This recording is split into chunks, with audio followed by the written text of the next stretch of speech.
So मग ह्याला काय कारणीभूत आहे, म्हणजे हीच गोष्ट कारणीभूत आहे का की बाबा आपण ॲज अ फॅमिली किंवा ॲज अ करिअर की आपण एक्सप्रेसच होऊ शकत नाही आहे कुठे, सो मग हेच कारण असतं का ॲडिक्शनचं?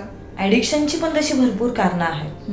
सगळ्यात मोस्ट रोल प्ले करतं तर हे कारण की बाबा एक्सप्रेस नाही होऊ शकत आहे, कोणाला शेअर नाही करू शकत आहे. मग पुरुषांचं बघायला गेलं घरी गेलं की तीच किरकिर आहे असं म्हटलं जातं की यार मला नाही घरी जायचंय, बायको परत किरकिर करेल.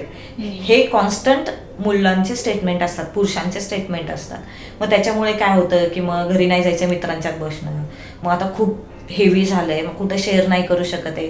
किंवा काही पुरुषांची पर्सनॅलिटी पण असते इंट्रोवर्ट, मग ते शेअर नाही करू शकत, बोलू नाही शकत आहे.